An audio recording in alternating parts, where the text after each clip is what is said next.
Hey, what is up, everybody? Welcome to another episode of the Death Ratio Podcast.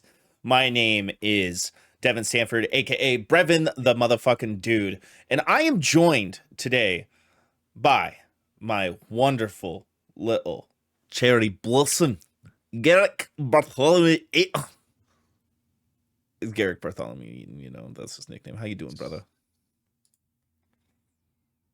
Is it Friday yet?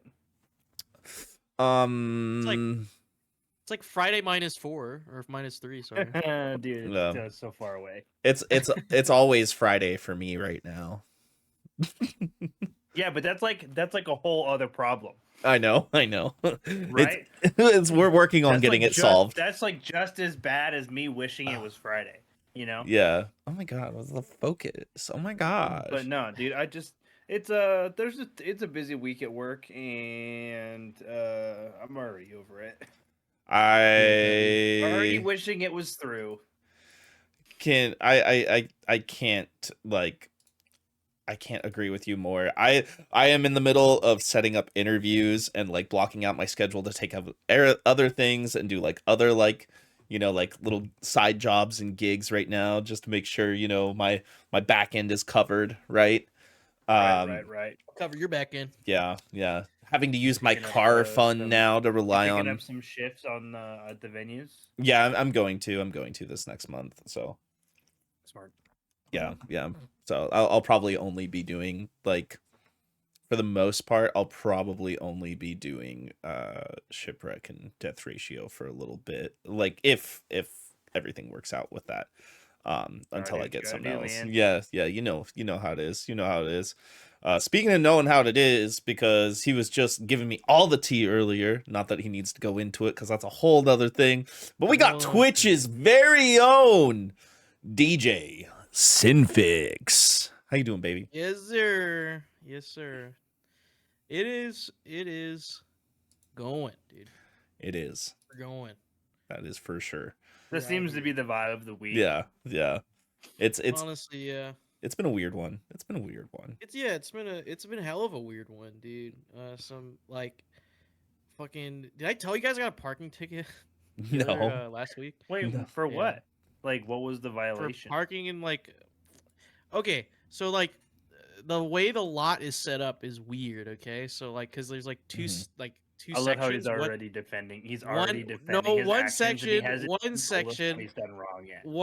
one section is gated off for the athletic like directors building or whatever the fuck, right? Mhm. And then there's a free lot for us commuters, right?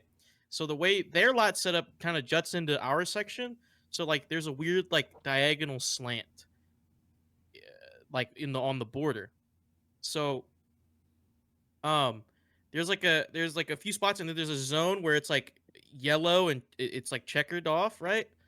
Mhm. And usually people see that and they park there anyway. Like you can like fit like 3 cars in that like slanted diagonal like yellow line spot. Mhm. Nothing ever happens. The one time, and I've parked there too many a time, but I was getting late for class and I decided like, all right, that's the only spot. Like I literally saw someone pull out of there, and so I pull in and park my car. And I literally went to class for just 2 hours, and I came back. There's a ticket on all 3 cars that were like my car and all the 3 cars that were there. And I was like, "Are you fucking serious? Someone decided to do their job today?" Like literally, I literally came from one class and I had to pay $100 basically for that class. Jesus That fucking Christ.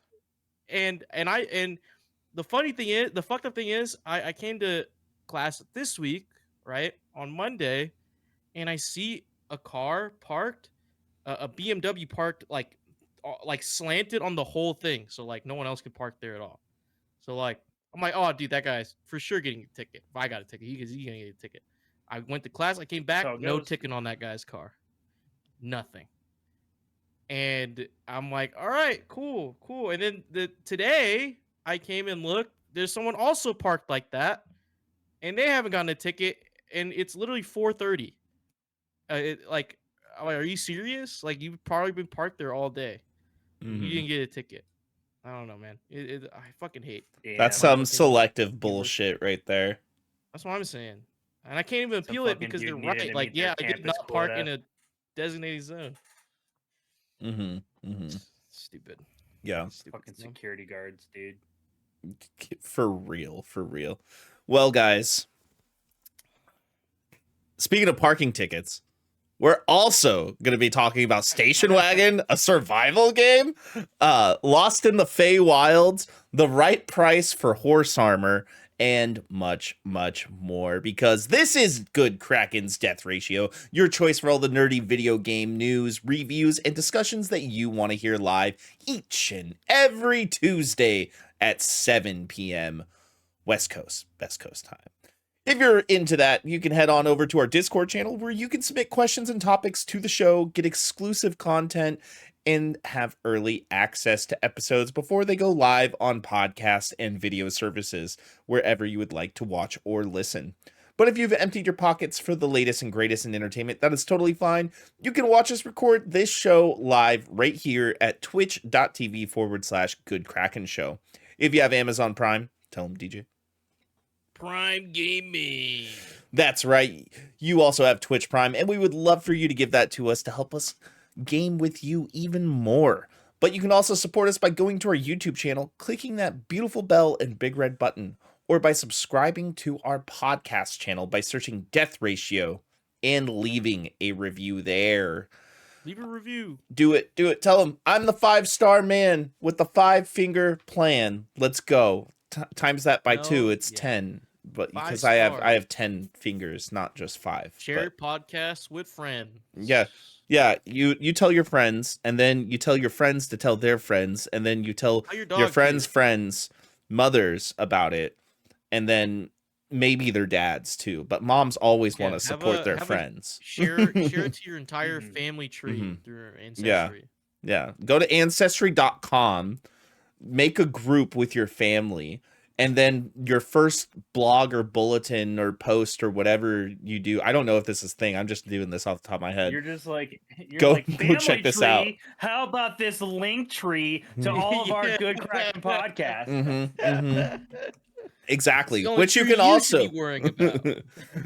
also find on our Discord and our YouTube. Guys, speaking of all that, we got some critical hits.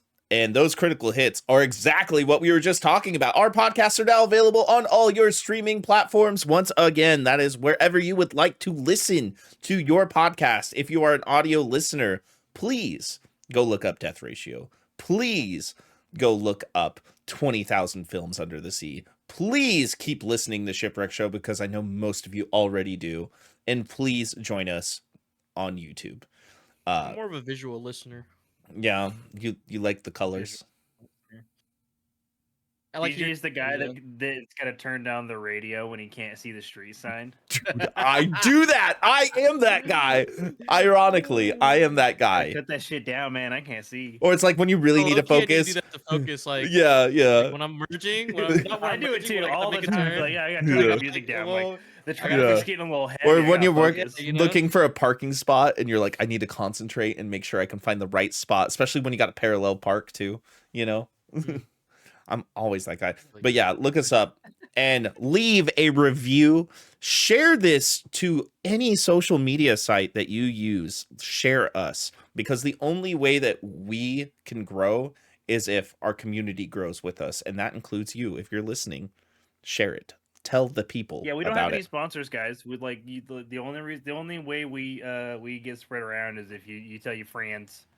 Straight up. Yeah, help us grow and help yourselves grow with us growing. Yep. Yeah, because if we grow, that means you grow too. And then if you grow, we grow. And then we're all growing. It's not a Ponzi scheme, I promise. Yeah, there's no pyramid here. The only pyramid that here really is you guys are coming out on top because you guys are getting all the content. Like guys, we have merch we're about to come out with. We have special episodes we're about to do. We have so much going on now because we met our goals, and that all started with you. So it's all coming back around to you guys by telling other people about it. So Yeah, it's more like an inverted pyramid. yeah, we're on the bottom. You guys are coming Content out on trickles down top. to you. Yep. Yeah. Yep. Yeah, in any way, shape, or form that you want to. Um, with that being said, guys, I think it's time we go into our next segment. And Garrick, can you tell the people what we got? Dude, I've literally been workshopping. I've been trying. I'm not even gonna pretend, guys. I've been trying to come up with a segue for this fucking segment. I can't do it yet. I got nothing. I got nothing. It's embarrassing. I'm embarrassed. I'm a bad podcaster. But you want to know what? We have our hands on segment next, so we're gonna head to chapter select. That's right. Time to load it up, Yeah, there you baby, go. and let's go. We got a couple I gotta games get we clever. want to talk about. I gotta get on DJ's level, bro. DJ's already starting to get good with the segues, and I can't. I'm not bringing it. You know, I would have just said it's time to load up the game and hit chapter select because, you know, that's where we're at. Dude, my brain is fried already, though, bro. It's actually so bad that it's Tuesday, and I just want this week to be over so That's fine. badly. I'll preemptively give DJ the warning that I'm calling on him next then. Yeah, but see, DJ's already got it in the bag, though, Yeah. bro. Yeah. Dude, He's got that youthful I got brain. a grocery bag, dude. Yeah, he's got tote his bag, grocery actually. tote. He's got his Grocery tote. I'm he's- going to Trader Joe's, visiting Trader Ming, getting the fucking dumplings. You know what I'm saying? Dumplings. What about the cabbages? Cabbages, dude. I gotta make kimchi. My dude. I gotta get the cabbages. Yeah, kimchi. my cabbages. My cabbages. Guys. Okay. We are going to move into our first game that we're going to talk about tonight, and that is Nightingale. I have been playing Nightingale off and on. And to get started with this, I think I fell off of it a little bit, but I'm starting to get back into it. The very beginning of the game can be kind of slow so far. This is a survival game. This is on I have PC heard, only. like one people's biggest critique is that the opening is so dull. It is extremely dull, and it made me fall off. I only have about. It says I have 8.5 hours, but I really think I only played like 6. Like I might have just left the menu open or something. You know. It's fair. Just some early impressions, right? Yeah. So my early impressions, I want to say for a survival game, this game is beautiful. It really is. As you can see from like a lot of the sceneries that we have showing, it is beautiful and it is interesting.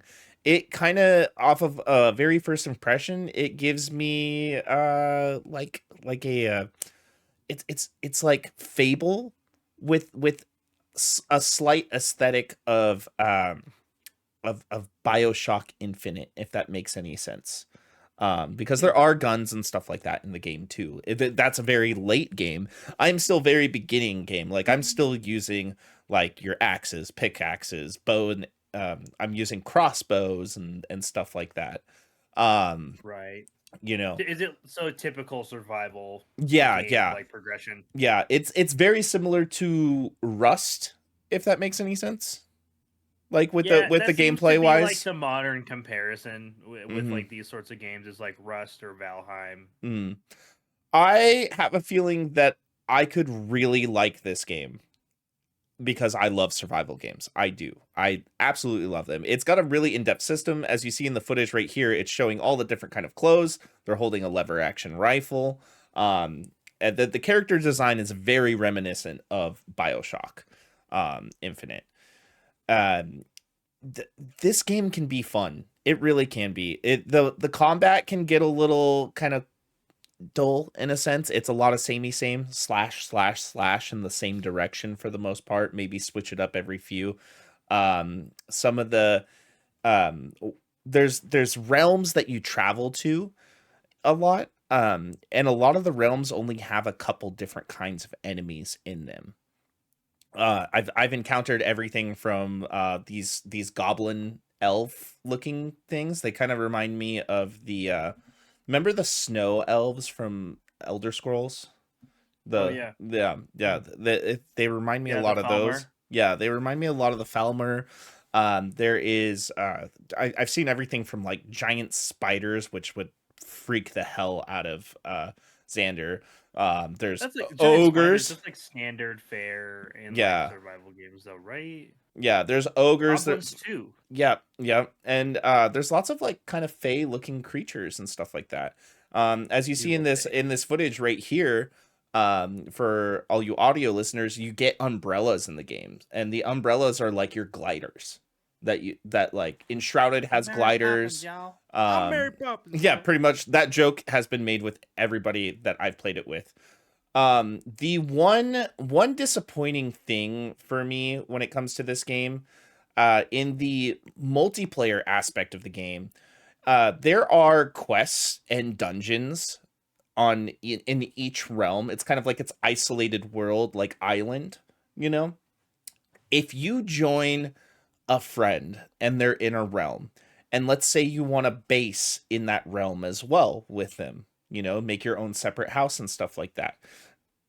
If they've completed the quests and the dungeons in those realms, it will show up as cleared.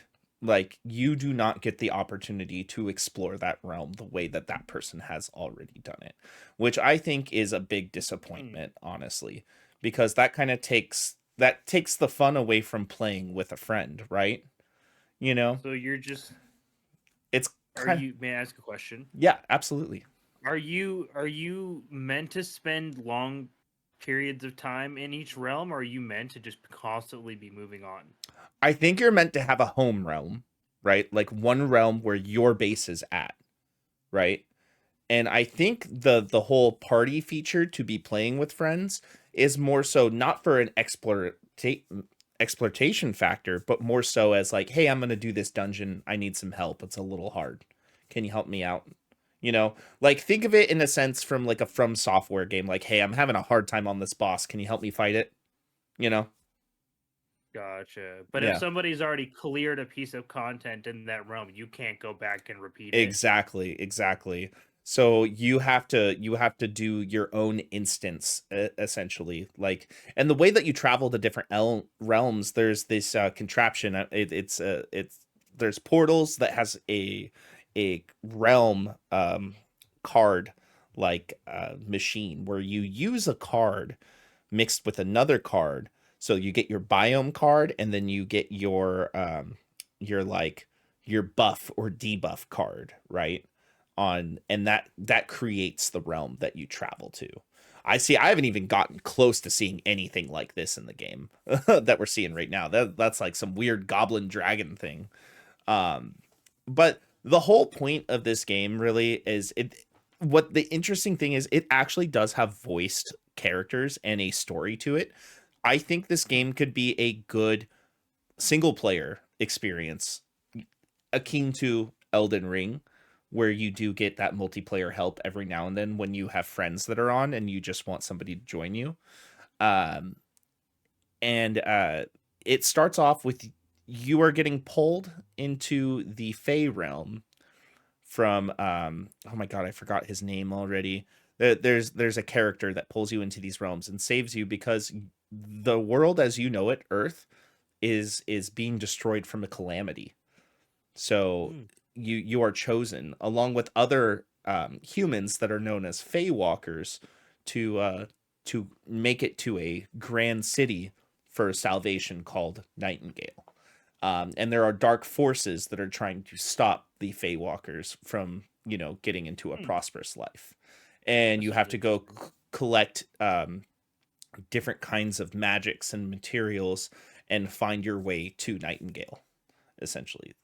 That's what I got from it. Uh, Josh and chat, a card for your card that is a card for your card for that card for a card for the homies card for the homies, essentially. Um, this is in early access. I'm still playing it. I have not gotten to a point where I feel like I can give a official review in a sense of whether you should play it now. I think if you're interested in this game, and you like survival games, I think you should definitely give it a shot. Um, but like I said, this is there's still so much I have to figure out, and there's so much to do. And the very beginning of this game definitely uh, has a long tutorial, very long tutorial. It feels like I'm still in the tutorial, and I've already been playing the game for like 7 hours. you know. So it has this game caught interest to any of you guys? I Oh, really would like to play it. I need to see it. But it'll be one I would be interested to see if it comes to consoles like one day. Like I'm not really interested in like playing this on PC. Mm-hmm. Mm-hmm. I think there is plans to bring it to console, if I remember right. Does that sound familiar? I want to say there I is. looked, but I don't think. see any confirmation one way or another at the moment. Mm-hmm. Mm-hmm. I think it's a we'll see how successful we are sort of Yeah. scenario. With this game being in early access, it is only like $25 too, which I think is a Yeah, I good think it's 30. I think it's 30 right now on Steam. 30 now. I think I got it because I got it on the day it came out. It was only like $25 when I got it. Um, but I am interested to see where it goes. Like I said, it is gorgeous. It is absolutely gorgeous. One of the prettiest It survival reminded me a games. little bit of the aesthetic reminded me of God, the Shia Gorath DLC from Oblivion Oh, in like the best way. yeah, yeah. God, what? It's some Shivering Isles. Shivering. Mm-hmm. Yeah. Yep. Yeah. DJ, you had your hand up when I started talking. Did you have a question? No, I was just gonna say like I remember all of us really really looking forward to this game, like all the Hmm. trailers we saw. But I think like we just stopped thinking about it, stopped talking about it. Um, because it was so long since we saw any more information about the game. Hmm. And I didn't even know it came out until Devin or came to early access until Devin you mentioned it. And I was like, "Oh shit." The Like quiet there release wasn't for a sure. huge announcement. There wasn't I didn't see too many. I mean, of course, my Twitter feed now is just full of fighting game community shit, but I still didn't see anything related to it like at all. So Hmm. I just didn't know. I thought it was like one of those games where it's gonna come out in like late this year or 2025. You know. Hmm. Um. I think you're not wrong about that part. It's probably going to be a full release in 2025. Mhm, Um, this game is not bad. It's not. It's not. I mhm. personally, I still have enough drive that I want to play it more. You know, I just have to be in the right mood to play it, if that makes any sense. Like, dude, throw the soundtrack in this game is actually beautiful as well. It has a very good orchestral score to it. A lot of times when I play survival games or like MMOs on PC, I will be listening to music through Spotify or like watching a YouTube video. But I don't find myself doing that with this game so far, which is really Nice. really nice. Um, I'd like to see them update the fighting in the game. I'd like to see it just a little bit more fleshed out and have some better animations. Um, there's this funny thing I feel like when you open and close doors in the game, instead of getting the full like swing movement, it's like really fast. It's like open all of a sudden or closed all of a sudden, like really, really quick. Which I don't personally like that. That seems Mm, like very old game. You know what I mean? If that makes right. sense. Because in games like this, when it comes to survival, granted this is a mystical, it is a fantasy game, I still like some sort of realism factor to my video game Yeah, in a like the survival suspension game. of disbelief. You don't want to be reminded Yeah, that you're relative playing a game. immersion is, Yeah, right. yeah, Yeah. which they do hit that on a couple things. Like if I'm chopping down a tree in this game, you don't just hold a button down and you have the animation like you do in other games. You actually have to swing your weapon, and depending on where you hit that tree, it takes chunks out of the tree. And just like in Valheim, depending on the type of wood or the type of ore or rock that you are mining, you need to have the tools that are The meant for appropriate that level, equipment. which Right. I also appreciate. I like that a lot too. That comes back from the old days of playing RuneScape, if you remember what that was like. Good God. um, I'm interested to see where this goes. I want to see more of the story fleshed out. Um, and yeah, it's if you're interested and you like supporting games in early access and you really like survival games, um, I think for the price, I don't think it's a bad deal. This game is not going to go on sale for a very long time because it is a cheap game, and No, probably not. the only way that this game can get better is if more people play it and more people support it in the condition that it's at, because that is the whole point of early access. I will definitely be giving a more in-depth review once I get further in this game, because I will continue to play it.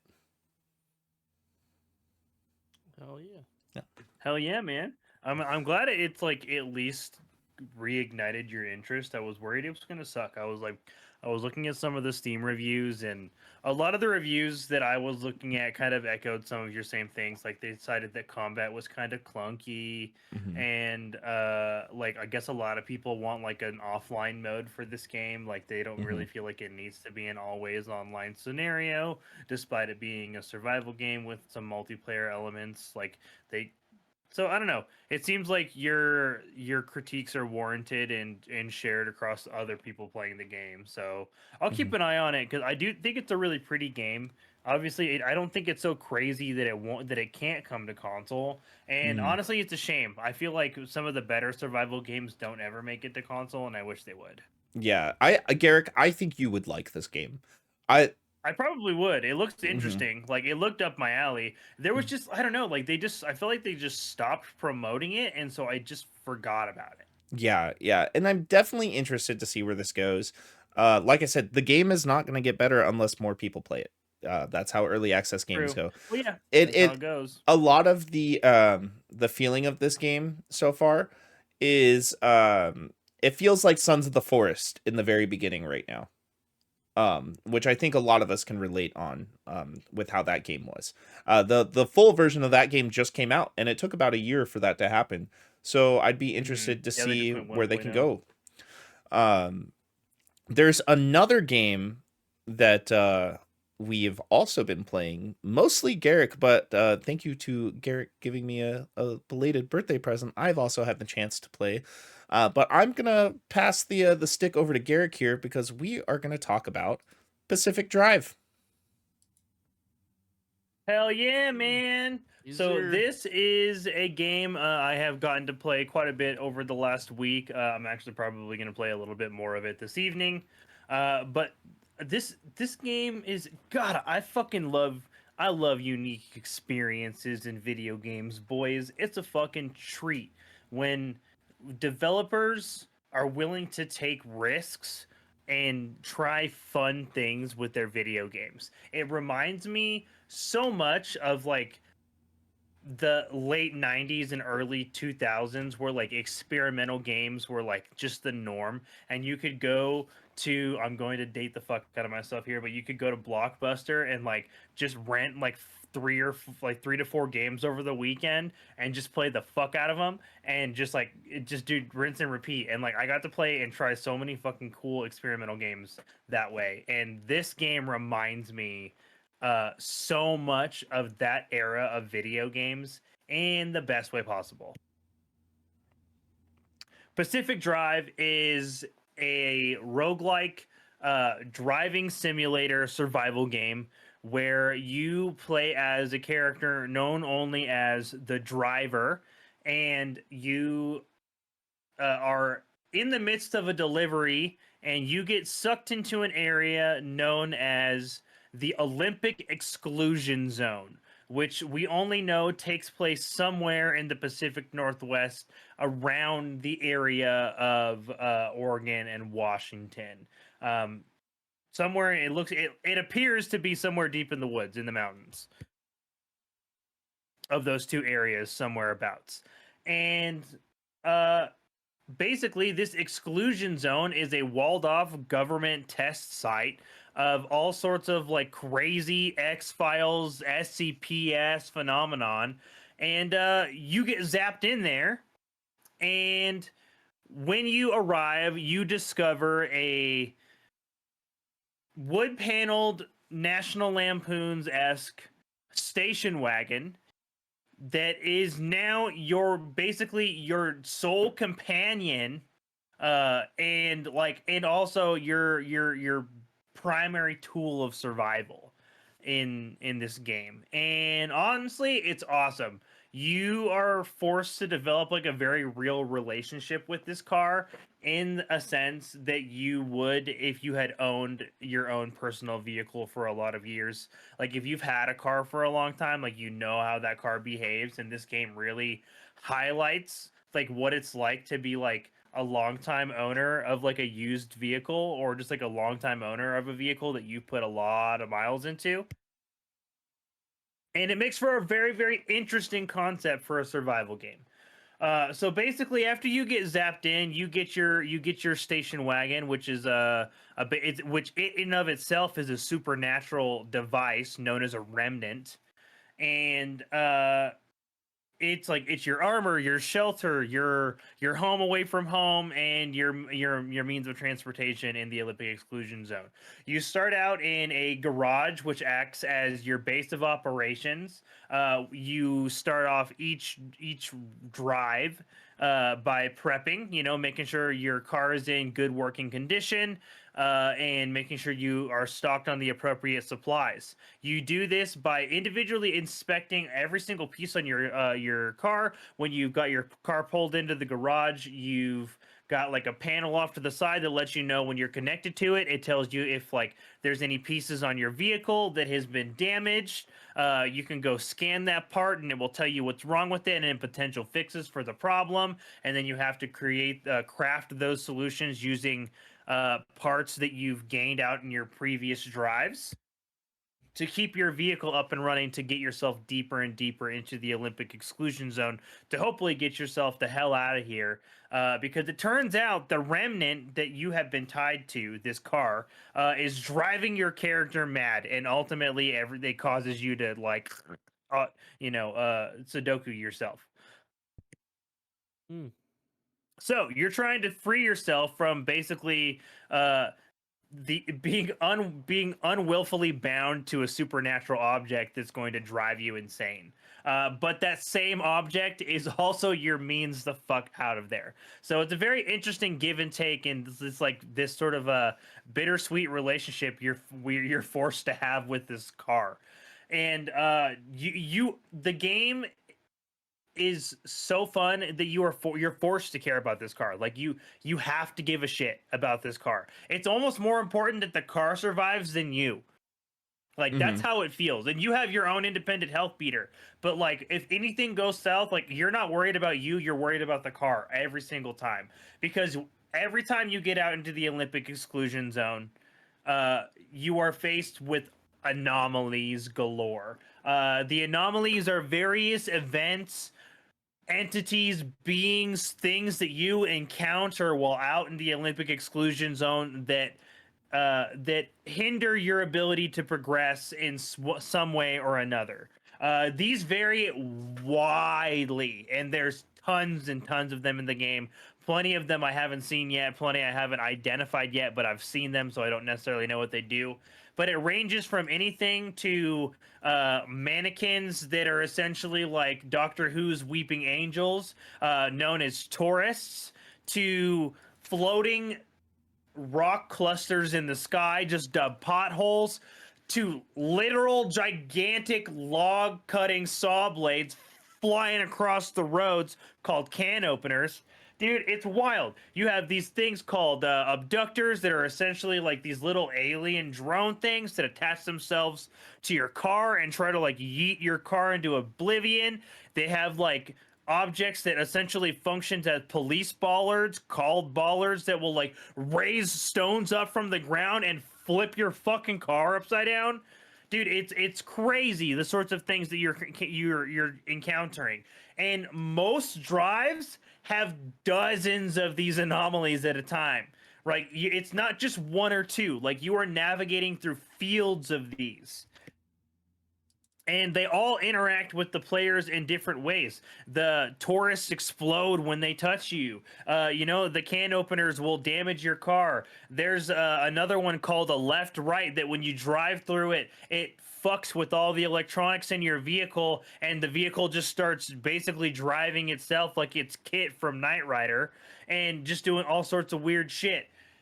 And it's all tense, and while you're all trying to navigate through these anomalies while trying to scrap abandoned cars along your way, and scavenge these deserted buildings and scientific outposts to collect materials to upgrade your car and keep it in working condition while you're out in the zone, because you're actively taking vehicle damage, and and then you got all your shit that you need, and you're like, all right, I'm running low on gas. I got nothing left to charge my battery after it dies this time. I've got a broken headlight, a leaking right tire, my fucking trunk door just fell off, and I need to get back home. And so you're running around the map collecting anchor energy to power your teleportation device to get your ass back to the garage, all while still avoiding these anomalies. You get your stuff in your anchor, and you're like, all right, who you gonna call? Ghostbusters, baby.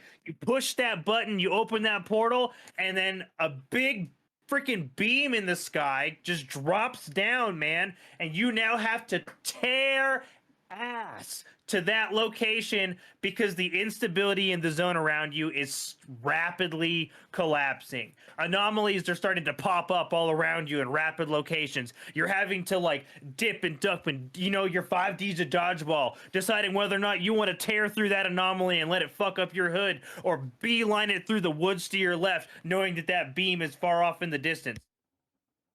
All the meanwhile, behind you, an instability is closing in, and you look in your rear view mirror, which, yes, functions as an actual rear view mirror, and red's in the headlights, baby. And it's getting closer and closer and closer. And all of a sudden, you are barreling through a bunch of fucking trees, dude. That portal is right ahead of you. That red beam's coming through you, dude. It's trying to fuck you up. You hit a boulder last minute. Your car flips over in the air, but you're still going forward, baby. You fly through that portal.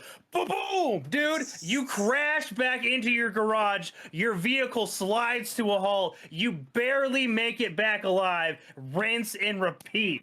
That is how exciting this game feels every single time, and it's amazing. I fucking love it. It's a good game. It's a good game. I don't think we need to ask questions. Yeah. I feel like Garrick just you just ended off right there. That's punctuates everything. I love how passionate you get about games you like, because you legit just start yelling. It's so fun. You remind me of like Bill Burr of like video games and less cynical. Honestly, you know what it is? Garrick is our Bill Burr for video games. He's just less cynical. The rant style, I get it. Just less angry. There's happy yells. There's passion. There's a method. No, because like it's a constant build up. But he's just like bringing the audience along with you. Like, he's just like we're taking the steps to get there. He's like, you're playing the game, you're driving, you're getting to the spot, you're picking up the scrap.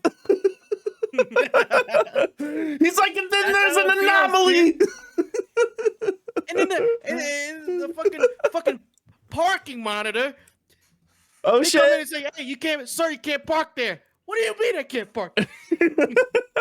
Yo, Shane gifted the sub to Manda Panda. Hey, thank you guys. But honestly, the games it's a truly unique experience. The game has great audio. I was expecting this to be like a non-voiced indie experience. There is a lot of disembodied voices that you interact with that offer lots of dialogue about various things kind of going on throughout in the game, which really, really enhances the atmosphere. And the atmosphere in this game is everything, to the point to where it really, really helps overcome some of the game's shortcomings, which it does have some. I won't sugarcoat. As much as I love it, and like that gameplay experience was something that was literally how I ended one of my runs. Like that was something that happened to me as a player. Yo, I'm gonna go back because I think I just saw the mystery machine a second ago when they were doing the paint here. Yeah. Oh yeah. Yeah. And yeah, you can develop like a very like personal relationship with this vehicle. Like you're taking care of it, you're making sure it's in working order, and it will develop genuine quirks. Like I don't know if you guys have ever driven an older car or owned an older Oh car or yeah. just like what it comes with, like having like vehicles that just kind of do strange things. This game really encapsulates that. Like after a few missions in, I had this fucking thing start happening with my vehicle where every goddamn time I turned the windshield wipers on, dude, the fucking fuel gauge would start following the windshield wiper pattern. I couldn't fucking tell how much gas I had until I turned my fucking windshield wipers off, dude. That's And so funny. like you have to actually take your vehicle back to the garage and go to something called the Tinker Station. And you have to it's a puzzle almost. You have to be like, when I turn on windshield wiper, fuel gauge fuel gauge fluctuates, and then you have to figure out if that was the appropriate diagnosis for the problem, and then and then it will give you a fix for it. But you have like so many guesses per route before we're like, fuck, I guess I'll figure it out next time. And you have to go out on another drive and recoup your guesses so you can retinker on your car to figure out what's wrong with it. Yeah, And it's interesting because it really forces you to pay attention to your vehicle, because you're like, okay, the windshield wipers are when the windshield wipers are on, the fuel gauge is going, but it only happens if the lights are on. So if I turn the lights off and then turn the windshield wipers on, the fuel gauge doesn't do the thing. So you're very focused on on the way that your vehicle behaves, because it's your lifeline out there. And like some of the things, like it'll be like, that's just obviously that was just kind of a very like what the fuck sort of thing that was happening. But I've had quirks that my vehicles developed that have been really detrimental to my runs. One that I experienced while I was playing with Devin and I were hanging out the other night was every time I turned my wheel, my fucking lights would turn off. And there's areas of perpetual darkness, and after it's nighttime you can't see shit. So when you're tearing ass at 60 miles an hour down a rainy muddy road, and this is actually simulating real vehicle conditions, dude, I can't tell you how many times I accidentally like flipped my car. It was amazing. Yeah, I can't wait to play this game more. I've only done the first official mission in the game, which is it's like but I min-maxed the fuck out of it. I went and did everything in that level, which I know you're not going to be able to do that. Not even close to all the time. No, definitely not. There's definitely like you get to a point at every junction or every part on your route where inevitably the stability of that portion of the zone breaks down, and you gotta hope you were in either near your next point of your junction when that happens, or you were on the inside of the map. And it's not like we're not talking like a Fortnite circle where it just comes from the outside and goes in. That shit might spawn right where you're at, and it'll just close right fucking then and there, and you're all of a sudden you're driving through shit that's ruining your vehicle. Yeah. I'm definitely interested to But play like, more of this game. it's great. It's honestly it's a great game. Like I will say it does have some flaws. I'm playing on PlayStation 5. I have experienced some frame issues on console where like it's gotten pretty choppy when I've got lots and lots of stuff going on the screen. This is an indie developer, and I do believe this actually might be one of their first games. Don't quote me on that, but I do believe this is one of their first games. And like honestly, from a concept and like how fun it is, the game's incredible. The atmosphere is incredible. It's a great game. The soundtrack too.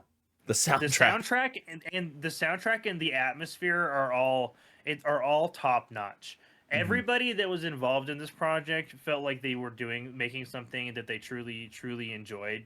And you can tell that like the people that probably made this game, I wouldn't be shocked if this was a Pacific Northwest developer as well, because it feels like they have a very like astute understanding of like the the uh the climate of the Pacific Northwest and what it would be like to drive around in this place. And if you've lived there, you know. and That's me. it I makes live for there. like it makes for a wholly unique experience. If you like survival games, if you enjoy driving simulators, like this is a fantastic. If you like horror games, even if you like atmospheric stuff, if you like cozy games, shit. And like honestly, this game has so many accessibility settings, it's insane. You can like down to like making it a drive, like turning off anomaly like stuff, and like making it a driving simulator, and like turning off and like and adjusting the way the vehicle and the road stuff behaves, and like audio cues and the way the vehicle like stuff approaches, like for like audio and visual impairments for for the nature of the game. It's incredible. Like for Mhm. them, it's very thoughtful given the nature of this being an indie game, which like indie games notoriously lack accessibility features. This is the first game I've It's just like the most accessibility features I've ever seen in an indie game ever. um and honestly, like this is a play it now for me, like as far as Mhm. rating is concerned. Like I love this game.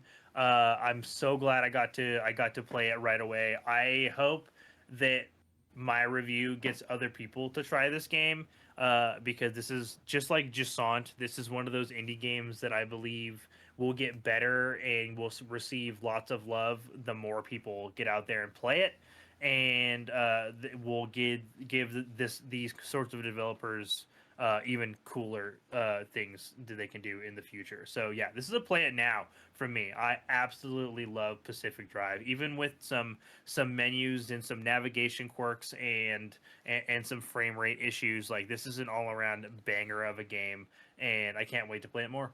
Yeah, no, this game is really Hell fun. yeah. I would agree with you on that. People should play this game. They really should. They really should. Um, so with that being said, guys, this is Pacific Drive, and it is available on PS5 and PC. Uh, it is both on Steam and the Epic Game Store, to my knowledge. Hmm. So, and it's cheap. It's cheap. It's another cheap game that's Yep, great. $30 game. Yep, it's $30 another game. great game. That's not gonna put a hole in your pocket when you get it. So definitely check it out. Um, especially if you like weird like sci-fi thriller horror and driving stuff all at the same time. 100%. Hmm. Yeah. Well, guys, I think it's time we move on to our next segment. And DJ, could you tell the people what we got going on next? Well, ladies and gentlemen, you heard the reviews from Nightingale and Pacific Drive from Devin and Garrick, but you know, we know what you really want, and it's to get to the end game. It's all about the end game with Destiny. Know what I'm saying? Know what I'm saying? Guys, we're going to be talking about balancing microtransactions in games. So, first thing I want to bring up here, the folks at Blizzard have decided to release a horse mount that is $65. 65 fucking dollars. Mm. That is two Pacific Drives. Two Pacific Drives for a mount. Now, I think I'm all about supporting developers. I'm all about purchasing DLC and stuff like that. When we get the surprise of free DLC, it's always a welcome invitation back to a game, right? I know Garrick and I have talked about Dying Light 2 and how they just came out with a big update adding more features to the game that could have been DLC, type paid stuff. Honestly, they Hmm. um but I feel like games have been really just being made to sell microtransactions, and we see it a lot with Call of Duty and games that are akin to that genre. But then we see games like Helldivers 2 that come out, and you can earn all of the paid um, in-game credits to buy the paid armors and items. you can earn that all in game. So I feel like they have a really good balance with that. Um, DJ, I know this was something that you really wanted to talk about tonight. Um, could you take it away for some people and bring up some key points here? Yeah, I wanted to bring this up because there's been a lot of discussion recently, and of course, like Devin, like you said, it like the trend in gaming is to kind of make a game like with more live service games, we're getting more microtransactions, and of course, there's a lot of discourse, a lot of discussion. A lot of people, a lot of gamers believe that any sort of microtransaction is just terrible and shouldn't be in games. And there's the other side where it's like, okay, I accept microtransactions as long as it's fair and not predatory. Um and each each side has a point, but um a lot of the discourse seems to like miss the mark from what I see. What sparked this conversation that I want to talk about to you guys is so Tekken 8 has been out and I've been playing Tekken 8 a lot, right? Um and they did like a little podcast thing to explain like the roadmap for like the this like upcoming months for the game.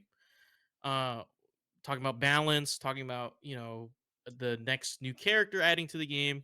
But they also talked about adding a Tekken shop, a storefront for the game in which people can buy just cosmetics for characters, which include mostly, well, from what we know so far, uh classic costumes that they had in previous games if they're returning characters, right? And like cosmetics for your little avatar that you like get to like control around in the fight lounge. Hmm. And these are priced at $4, and and they have their own little new in-game currency for it. But it's $4, and a lot of people got upset. Well, the community was divided. People have been like in fighting games. People ask for microtransactions all the time. They ask for like, we will pay money for cosmetics. Like, please give us more cosmetics, more customization options. We will pay for it if you do it. Um, but since there's so many new people to Tekken, the mostly the newer players are like, whoa, like I should have gotten these costumes, and returning players, I should have got these costumes with the game. I paid 70, $80, hundreds of $100 in like Canada and stuff like that. So like, why doesn't it come with that?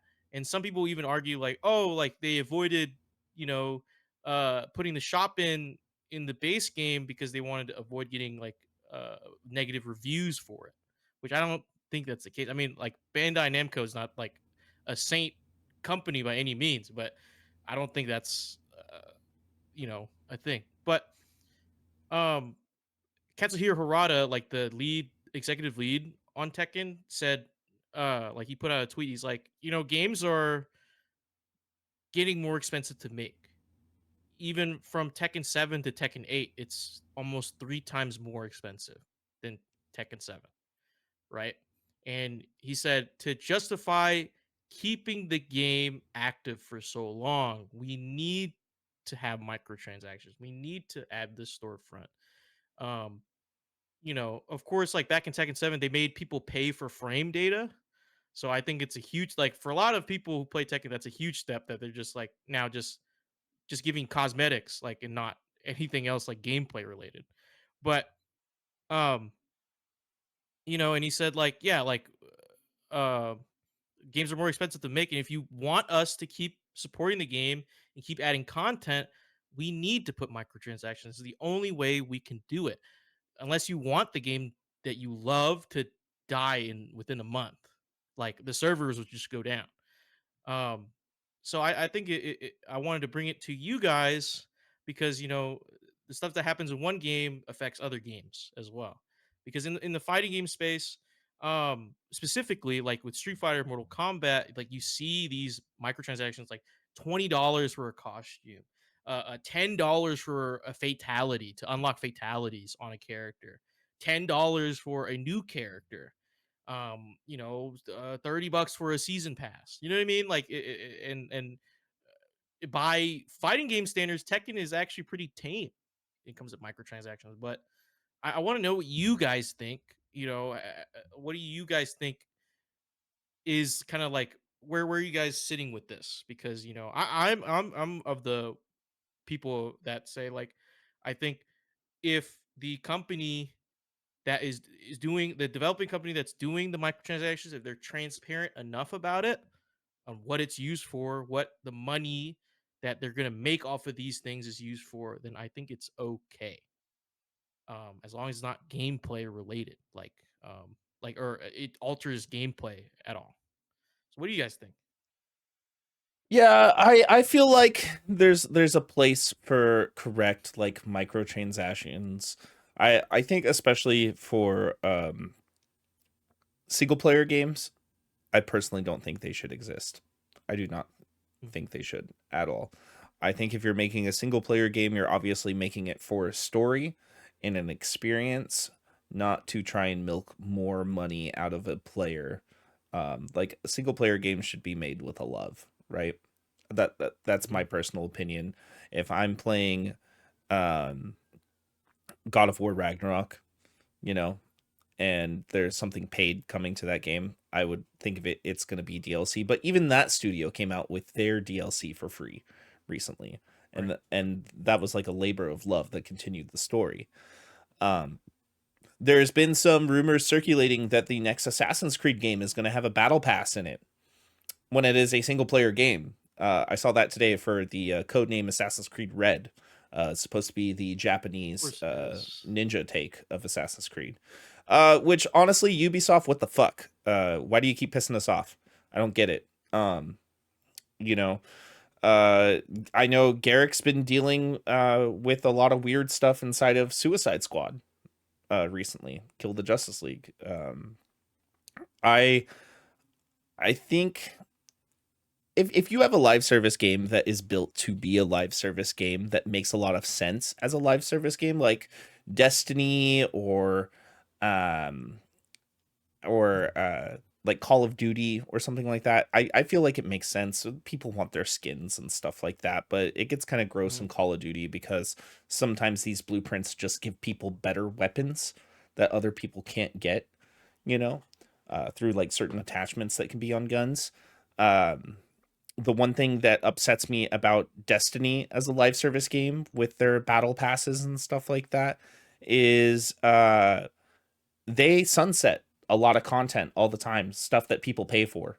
Bungie Mhm. does, and it's very very disappointing. That's probably one of the biggest cases of like, give us more money and we're still going to take away the things that you paid for, which is gross, very gross. um let's see, the another game, oh my gosh, it was just on the tip of my tongue.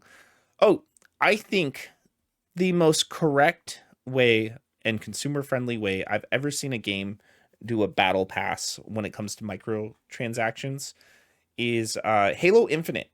Because if you buy a battle pass in that game, if you do not complete it within that season, you can still complete it at any point you want. I have been playing that game a lot more recently, again with some community members of the show, actually. Shout out Shayna's Classy and Banda Panda Bear earlier. Um, and you can just select what battle pass you want to level up at any point, anytime you want. You can change in between it, but going on matches. And I think that is the most consumer friendly thing I've ever seen a game do, akin to microtransactions and stuff within a game. Yeah. Outside of Helldivers 2, letting you get the paid currency in game as well. I think that is really cool that they let you do that. Um, And I think in Helldivers, like if you complete the regular battle pass and you don't spend any of the credits, you can actually just buy mhm, the premium mhm. battle pass as well, with the amount of the credits you collect in the Can you? regular battle pass. Can you? Yeah, apparently someone did the math. Yeah, I think if yeah. you The you complete it yeah, all. and you could do the same thing. Like even if you just like even if you spent them, you could easily just earn enough through like just POIs on mission to eventually get whatever you wanted in game. Oh, I did not know that. That's really cool, actually. That's really, Mm-hmm. really cool. Yeah. I love my super citizen title though. But like that's a game that's so deserving, right? Because that is technically an indie AA studio that did it right, in my opinion. Blizzard, super atrocious. There used to be a running joke in the gaming community about Elder Scrolls Oblivion with the horse armor for like what was like 10-20 bucks. It was $10. It was actually just Yeah, It was $10. wait, no, was it $10? I thought it was $2. $10. I thought it ten was dollars. $10. When it was first released, it was $10. Really? And there was a huge community uproar about it. $10, and there was 2 variants of the armor, I remember. Yep. But now Blizzard does this. I know I brought it up at the beginning of this conversation, but $65 fucking dollars for a horse mount, like that is so gross, man. That is predatory as fuck. Like it was $2.50. when it was first released, it was $10. I can promise you It that. really was. I promise you it was $10. Yeah. I promise you. I promise. $2.50. No, it was $10. There was articles that It was like it was like a whole deal. yeah. I used to get the Game Informer physical printed magazine, and it had a whole article about it in it. And it was such a big deal too, because if you purchased the horse armor, it like physically replaced the horse model in game. Like you couldn't get the old horse back. You were forced to use the armored horse forever. Mm-hmm. Yep, it's Fuck true. that. Yep. Yeah. So I think there's right ways and wrong ways to go about it. And it's very obvious to see what companies are trying to take advantage of players and get as much money out of them as they can. It's almost like those like lottery like cell phone games, or like those games that like put ads, but you can only buy like ad-free passes to certain game modes within those games. You know what I mean?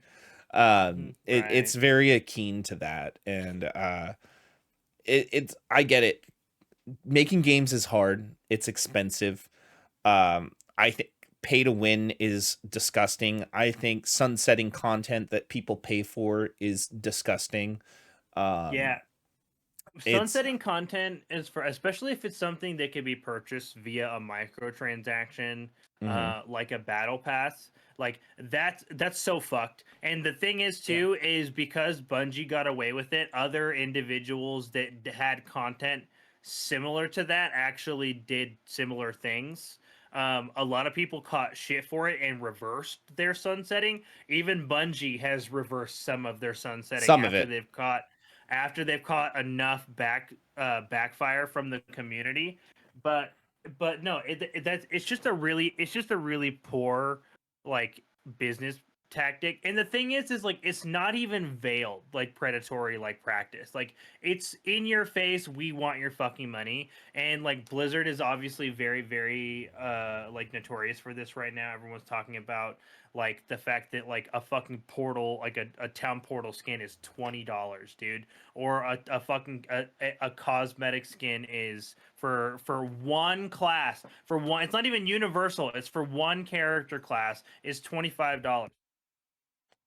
Yep. And like honestly, like it makes no sense at all. Like Yeah. first and foremost, like I echo both of you guys, like right, like progression should never be available via purchase for like in a microtrans. Like you should never be able to progress the game in any way, shape, or form. PvE, MMORPG, PvP, I don't give a fuck. You should never be able to purchase something that accelerates your character's progress. I don't give a shit if it's a single player game like Assassin's Creed, which they literally have done this. Assassin's Creed Valhalla has like experience boosters that you can buy. Mhm. Why? It's a single player game. What do you need an experience booster for, bro? Just go fucking kill some shit. Like that the whole point of the game is to kill some shit and do it stealthily and cool. Like that's how you get your experience points. Like why did you spend $10 to be able to do it 25% faster for the next 60 minutes? That's such a stupid waste of money. Yep. Yep. right? Or God, Ubisoft is actually really predatory with their microtransactions. They straight up will release armor sets in Assassin's Creed that have unique perks unavailable on any other armor sets in the game, and some of Yeah. them will be superior to other effects that to what is available in game, and they will be like the highest quality gear available to your character, which is like exotic essentially, right? Like that's like why is that sort of pay to win mechanic in a fucking PvE single player story based experience? It makes no Yeah. sense because theoretically I could boot up Assassin's Creed Valhalla, never have touched the game 0 hours, open a shop, buy a busted set of armor, buy a mount without having to progress through the game to unlock it through traditional means, buy a busted ass weapon, ranged melee and shield, and then walk through the fucking game because I was able to physically buy tickets to buy extra resources to then upgrade that armor to its maximum capacity. It cost me $120 to do it, but hey, but the thing is some of you out there have done that, which is why these practices exist in the first place. And that's what's a goddamn shame about microtransactions. Yeah. And also I think the predatory aspect, I think the conversion from your money to fun bucks, I think needs to be abolished in Mm-hmm. all forms of gaming. I swear to God, if gamers could just see how much shit actually costs, like I swear they wouldn't buy as much. There's Because no normalcy or regulative practice for digital or for actual to digital currency conversion. It's Mhm. whatever the fuck that fuck they company want, sets yeah. it to. It's not like a universal thing. It's not like we can check There's uh laws in place, but it's yeah. literally so loose that like that Blizzard can get away with charging fucking $65 for horse And armor. and the scummy thing is, it's like it's never the exact amount you need. It's Yep. never the exact amount you need. You No. might need a, like, if you wanted to buy that $60 skin, you might need to get just the 50. You get the $50 bundle of currency, and then you get the $10 bundle of currency because they add the little, oh, if you buy this, you get a plus bonus. Like Which if it that's really like some isn't a type of bonus. sale You're actually just paying for that, for you that fucking much. nerd. Yes. Yeah, and it's not like a limited time offer. Or they'll do something along the lines of, or this is my least favorite thing. You can get a skin. The skin doesn't cost $20 worth of currency, but to be able to purchase it outright, you have to buy the minimum of the $20 bundle, $20, yeah. right? And then you've got X amount of premium currency that is now just Not enough. useless because Not it's enough. never enough to spend on anything. So you then feel compelled to buy the lowest one possible to round out that extra currency to be able to zero out your account again at the bare minimum. Otherwise, Mhm. you literally have wasted fucking currency just sitting in your shit. The perfect example is on Marvel Snap. The Ooh, fucking collector's tokens, guilty. dude. Guilty. I have Guilty. I'm guilty. I have, dude, because like I would buy the Token Tuesday stuff, or I wouldn't. Like they changed the way that they would feed you the premium currency, and they've changed it 3 times, and it has directly impacted their in-game microtransaction economy. Well, the fucking thing that bugs me the most about this is the way that they played with the microtransaction, like the free to play path. We're like, oh, you can get the premium currency through a drip feed, right? If you just play the game X amount of hours. Well, it used to be that you would get 50 from every like premium like loot box or cash or whatever the hell that you would have, and you would then have, and then eventually you would have like a nice round number that you'd be able to buy like your next card with, or Right. you'd spend whatever gold you had earned from playing the game to round out your tokens to buy your next card with. Well, you can't do that anymore because now it always delivers it to you in increments of 100. So I just have 50 fucking tokens I can never ever spend. ever. They're literally useless because nothing in this game provides them to you in an increment of 5. Nothing. Zilp, zitch, nada. Even if I spent hard-earned cold cash to round out my premium currency, I will always have 50 premium currency that is fucking bunk on my account for the end of time, dude. And that is a regulatory practice with microtransactions. But you guys wanted that $20, you guys wanted that $18.50 skin really bad. So you spent that $20 and they literally just collected an extra $2 from you off the And fucking it's before jump. tax. And it's Mm. before tax too, which I think fucking sucks. The fact that all the prices are listed before tax and not calculated for you before purchase. After tax. It's egregious, man. I've had 2 games in recent memory that I feel really approach microtransactions really well. The first one is obviously Helldivers 2. Like Yep. I went straight up followed the CEO of that studio because that man has said some shit Genius. in the last 2 Genius. weeks. Like yeah, he's spitting because he went on record saying that he believes that games have to earn their right to monetize. And I was just like, say it a little louder for the people in the back, please. Like, because you can't just drop some fresh IP and be like, oh yeah, spend $20 on this skin and expect people to be okay with that. Nobody's gonna do that, right? Especially if your company has no history of doing that in the past, and all of a sudden they're like, oh yeah, we're just gonna do this now, and it's gonna be a live service product, and we expect you guys to consume that and be okay with that. Helldivers 2 doesn't do that at all. Right, like in everything, and like we said, and like Devin said, everything that is available to you via premium currency can be earned 100% free. I literally saw a post on the subreddit, which I'm on daily at this point, that was that somebody did the math. He's like, I played this amount of hours, and I think it was like 40 hours, and he said I have earned $65 worth of premium credits, premium super credits in game without spending a dime, just collecting it because it's giving it to you at an actual rate that makes sense to you as a player reward, right? It's not some bullshit five credits here, 5 credits here drip feed where it's going to take you 200 hours in game to buy one piece of cosmetic, right? And then you still have to, grind another 400 to get the other pieces you're matching to get your matching fit, right? Like this game doesn't do that.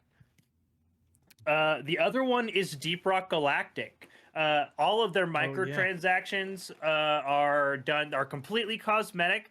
They are released with their season passes. The season pass itself is completely free. But if you you can support this. You can support them by by buying that cosmetic bundle that's been released with that season theme. And then you just, and then you buy that. But you can enjoy everything that's available in the Battle Pass for completely free. Oh, you missed what was available on the Battle Pass? Or say you got halfway through it and a new season rolled out and there was some cosmetics that you didn't get?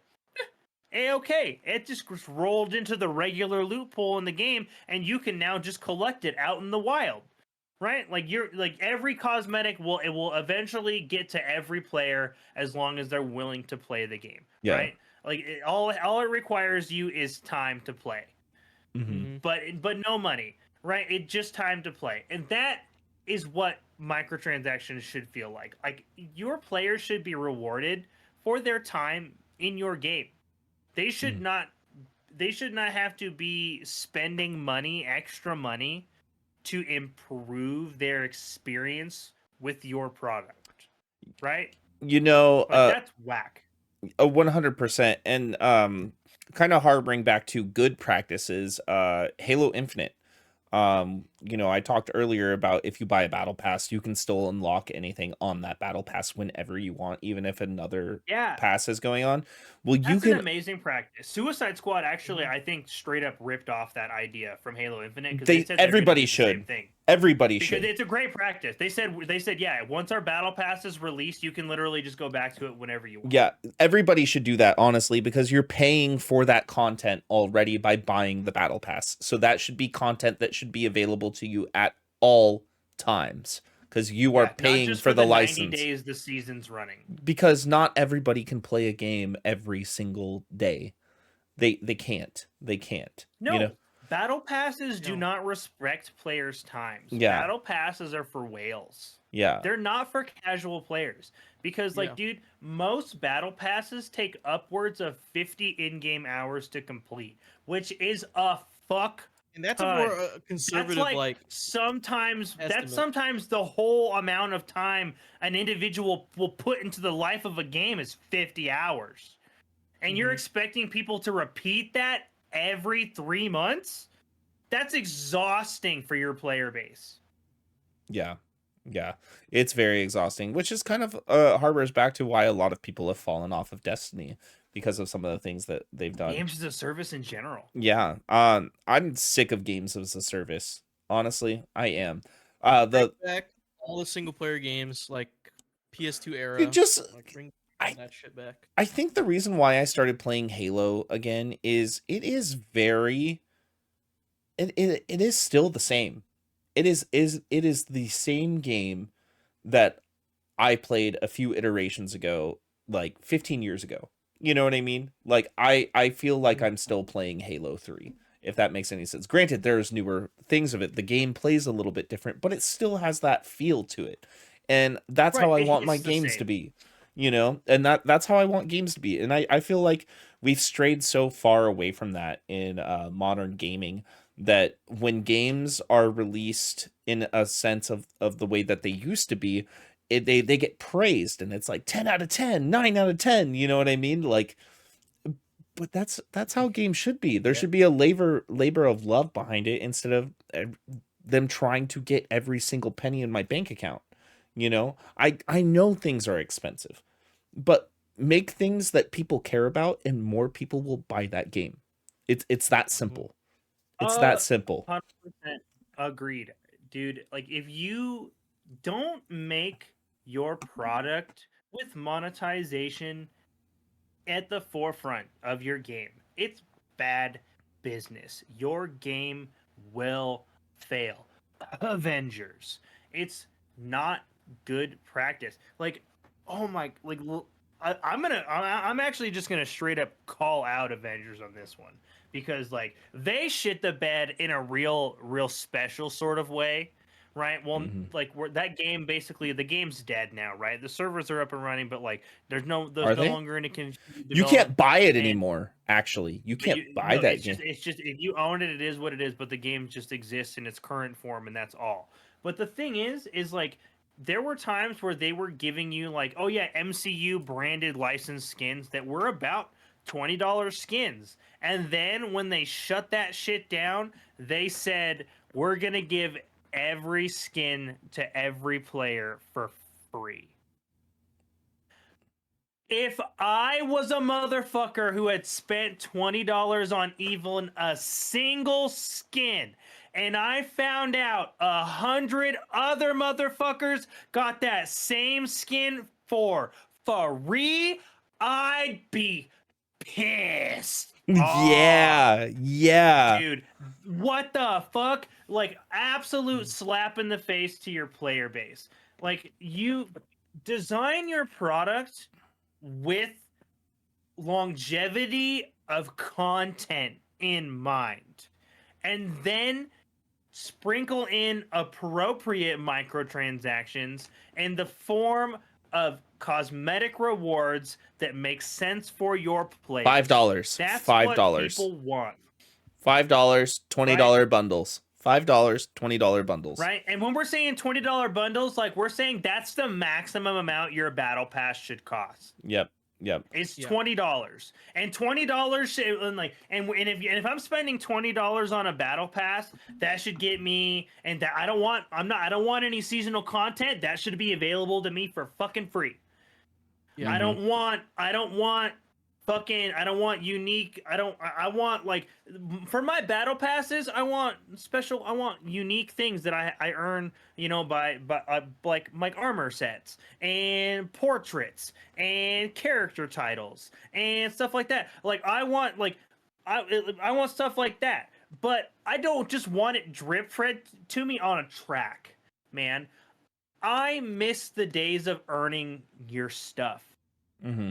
Mm-hmm. Yeah, Right? earning Like progression, do dude. you remember like when you guys would log into video games and like that dude had that ultra cool like you're like you would log into world like my favorite would be like it'd be like you'd log into World of Warcraft and they'd have like some fucking title and they'd be like Leroy Jenkins the ultimate destroyer of God, right? And you're like, where the fuck did you get that title at, bro? I want that title. I want to be the ultimate And you destroyer realize of what he God. did to get that, and you're And like, then he was whoa, just like, dude. oh yeah, me and my raid team just went 25 and a half hours just doing this hardcore no wipe raid, trying to get this special strength, like a special achievement, and it unlocked the title for everybody that completed that guild. And you're like, oh fuck, you want to know what? You earned that. You can have that. I'm never gonna get that, right? Like you earned that title, right? Mm-hmm. But now it's just like, damn, dude, that's a really cool title. You're like, how'd you get that? You're like, I spent $25 and wasted a whole month not talking to my friends.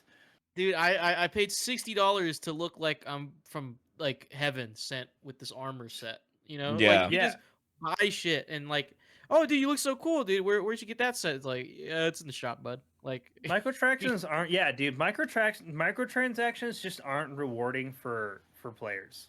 Like it's like and if you really need to have microtransactions, you need to give your players like a dopamine chase in the form of a premium currency in game, all the way that Helldivers is doing, and it needs to be meaningful.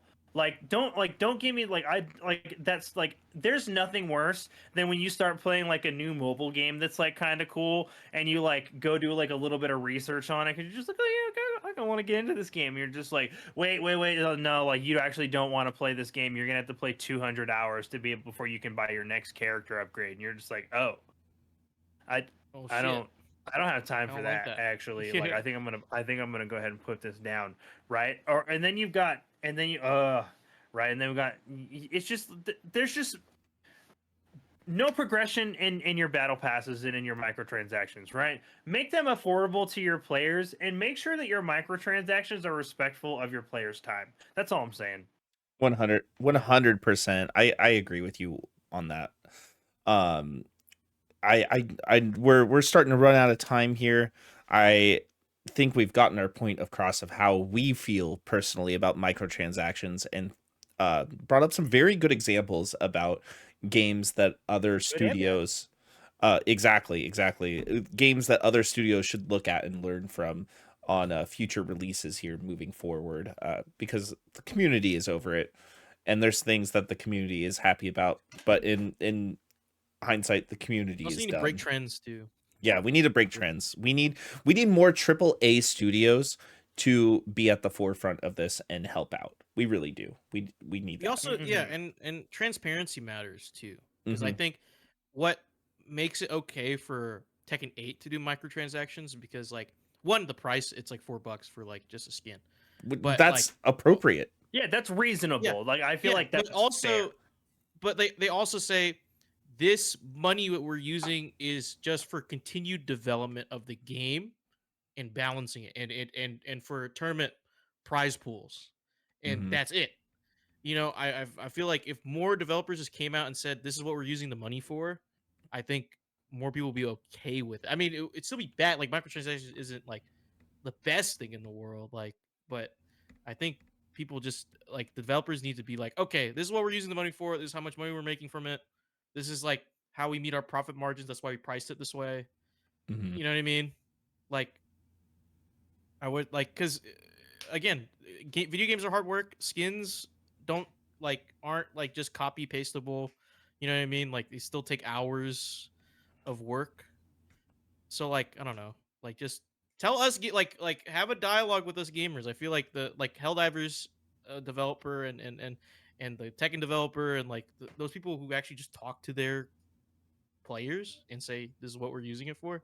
I think garner way more respect than just scummy bullshit. All of these companies are already building pair relationship with their communities anyways. Make it a meaningful one at the very least. Yeah, there's Absolutely. already some like 20-year-old intern that's like working their social media, dude. Might as well Yeah, just like, use like, them to your fuck the advantage. middleman. They know what they're Yeah. talking about. Like use their youth is to your benefit here, folks. right. 100%. 100%.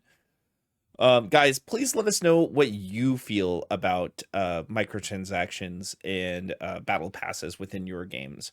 But we're gonna go over our schedule for the rest of the week here. Thursday, we have no splash damage episode because us at GK here are gonna be going and seeing Dune Part 2. Do you guys get your Dude, I tickets got a yet? squad going. I got You got- yeah. Yeah. I got a squad going. Yeah. Hell yeah. Yeah. Hell yeah. Yeah. I'm going with a friend and I'm so looking forward to this movie. I think I'm gonna make it a point to watch part 1 the same day since I don't have much going on before the movie. So I'm gonna do That's that. fair enough. I literally just rewatched it because I introduced it to my brother, and he's going to be coming with me now on Thursday. Oh, did he love it? So he loved it. He was just like, I gotta go see the second one. And I was Yeah. just like, all right, bet. I was just like, I'll add your ticket. I'll add your ticket in. I was like, well, we're going on Thursday. Yes. I can. What time are you seeing it? We're going at like 8:15 my time. Okay, I'm going at 7:30 my time. So pretty close. So yeah. we'll probably get out of the theater around the same Yeah. time. We won't talk about it, but I'm sure we'll both. We'll have to I'm restrain sure we'll ourselves. both text each other and just be like, "Dude." Bruh. What about you, Dude. DJ? What about you? I'm seeing it Friday. Friday? A few hours before we do the show. So It's gonna be fresh. Yeah, you're gonna have DJ's so like, many. I'm hosting the show that night, so I really needed to be in the forefront of my and mind. plus I don't have it like I don't do anything on Fridays, so like I just have it open. So like I just go and do that. Perfect. Perfect. He's gonna be chilling in the matinee. Are you See, if I getting the fall asleep, Danusi? Are you getting the Danusi? I think I'm gonna. Dude, I'm going to local If theater. it doesn't sell out, I'm 100% getting one. Same. I'm 100% getting I one. I will sit here on the podcast and eat Oh, yeah. popcorn out I'll of it. put popcorn in it. Yeah. Yeah. I will 100% do it. I will get the Danusi, and the Danusi will go on my shelf right behind me, moving 100%. forward. Yep. Yep. Display it. Yeah. But yeah, that Friday we're gonna be reviewing part 2 of Dune, and that will be at 7 p.m. West Coast time, 10 p.m. East Coast time. So be here, see the movie before if you can. This will be a spoiler-free review. I cannot wait to see this movie and talk about it. But for now, guys, this has been Good Kraken's Death Ratio, your choice for all the nerdy video game news, reviews, and discussions that you want to hear live each and every Tuesday at 7 p.m. West Coast time. If you liked what you heard, you can head on over to our Discord channel where you can submit questions and topics to the show, get exclusive content, and have early access to episodes before they go live on podcast and video services wherever you like to watch or listen. But you can also support us by going to our YouTube channel, clicking that beautiful bell and big red button, or by subscribing to our podcast channel by searching Death Ratio and leaving a review there. We have to go, but until next time, fuck your horse armor. Don't fuck your horse armor, but fuck horse armor. Fuck horse armor. Fuck horse armor.